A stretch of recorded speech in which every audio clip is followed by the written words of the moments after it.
What's up, guys? This is your girl, Miss Reese. I am back with part 2 of Faith. So I titled it Faith in the Midst of the Storm because, Jesus, it's been a storm. False alarm because it wasn't the baby crying. There's another baby out here crying. I gotta learn how to cry. Especially when I'm outside. I gotta learn. Whew. Sorry. Oh no. The bass and these helicopters go by all the time. Ow! Just stuck something on my foot. Jesus. Let's get back to it. So, speaking with this other parent, talking about faith in the midst of the storm of the child's transition, through their treatment, and just through their life at the diagnosis period. Nobody ever wants their child to be diagnosed with cancer. Nobody ever wants it to be them. Not saying that any child should get childhood cancer, just saying in general that nobody wants that for their child. And if you do, you want it to be cured. You want it to be able to be their testimony to say that I've been through this, God carried me through it, my faith, whatever. But you never want it to just be that parent who's telling their story, who's getting the word out and speaking on behalf of your child because they've transitioned. So when, I'm not going to name this cancer, but when parents are in a circle and it's a room full of childhood cancer parents, and some of them say this cancer, you just look at them and you be like, your child will be okay. Yes, the storm is bad right now. Yes, y'all are going through it. Yes, you need faith to carry you through this journey. But 90% of the kids that get this cancer, they survive. Not saying that it doesn't suck, that it's not horrible, that their child shouldn't be going through it. Just saying that parents, when your child is diagnosed with brain cancer, 90% of them, if not 99% of them, pass. And usually within 5 years. Either 5 years total with diagnosis, treatment, and then they transition. But most kids don't live up to 5 years or 5 years after diagnosis and treatment. So for me, when we found out, Dre was already stage 3. And he lived with stage 3 for about 2, maybe 3 years. Maybe year, 3.5, year 4. Stage 4 was putting his paperwork, but nobody had told me. And they were like, oh, don't get caught up in the numbers. We know that you read his file. We were waiting on you to say something, but don't get caught up in that. It's fine. No, it's not fine. Because we know that he's not getting better. But dang, I didn't know we hadn't crossed over to stage 4.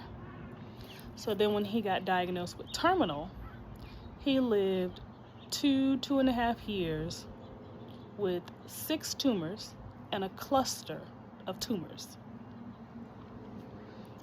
In February of 2025, he got an infection in his mouth. And the mouth sores got so bad it traveled all the way down to his throat. So he couldn't swallow, he couldn't eat, he was very uncomfortable. At first we thought it was the Invisalign because me and him were on the Invisalign journey together. So it feels weird that I've continued, but it took me a while to start back up after his transition. And I say that to say that we were so entwined, we did so much together that doing things that we did together by myself felt so weird. And I question God all the time. And I know we're not supposed to, but I do, because I don't understand how children that have so much faith and they trust and believe and they stand on God's word, they're not healed. Because children are innocent. He loved the Lord. He loved church. He was part of this mentor group at church, and he volunteered in the children's ministry, and he just did so much to please God, to live for God. And then this happened, and it's like, it's shaking my faith, because how am I supposed to live every day and he's not here? So when they say people die of a broken heart, I get it. Because baby, when I tell you my heart is completely shattered and broken and in so many pieces, in disarray, my mind, my life, everything. But you want me to move on? You want me to trust and believe in you, and you've taken the most sacred thing away from me. And I love all my children. Don't think that I don't. But our bond was so special and so amazing, and when he got sick, it was even more special. And you take this person away from me? And some might say, well, you might have loved him more than you love God, so God took him away from you. That's not it. Because when I tell you, people say the dumbest stuff, and you be wanting to just slap the snot out of some people. What that man say in that video? Make you taste the ancestors. That's what you want to do to people. It's like, how would you have the audacity to say that to me? Because you're not going through what I'm going through. You have no idea. You couldn't even go through a piece of what I've been through with my child. What I've been through with my life, period. You couldn't go through it. Yeah, that ain't my baby. So, faith. Faith without works is dead. And the works was the belief, the trust, the being faithful, the living by his word, reading and studying his word, to not be here. How do you move on from that? How do you still go to church? How do you still trust and believe? Because, baby, I've been struggling with going to church. And mainly because my church family, I felt like they weren't as supportive as they should have been. They weren't there like they should have been. And we were just so intertwined with church. Like, my daughter went to the school at church. The school people kind of let us down. The church just really, like, you could walk by the pastor and he don't even speak. And it's not many of me there. So it's not like, how can I put it? Also, okay, so I used to go to a predominantly white church. I love the church. We found it from a mentor. From a volunteer from a camp that we went to. They actually lived in our area, and she was like, oh, you just moved here, you should attend our church. We went, the boys fell in love with it that same Sunday, and we have been going ever since. So about 2 years ago, I kind of felt like, well, I want to go to a black church. I want to kind of go back to my roots. And the kids are like, nope, we want to keep going here. We love it. And I was like, all right, Dre, you know what? Whatever. You want to keep going here. This is where you feel comfortable. This is where you're growing. We're going to keep going here. And while we were in the hospital and going through a lot of things that we went through, maybe 1 or 2 people from the church would reach out. 3 max. My little group that I go to on Wednesdays, those ladies were, texting and doing stuff like that. But it just seemed like everybody, after he transitioned, just dropped the ball. And it was just like, well, dang. But back to the pastor. He never really spoke to me. He never really spoke to Dre, but his co-pastor actually flew to Memphis, and he seen Dre right before he transitioned. And he would do lunch dates with Dre. He would come pick him up during the week, and they would hang out and have fun. And those were things that Dre looked forward to. But again, after the transition, it was just like everybody kind of fell to the wayside. And I already felt secluded from family.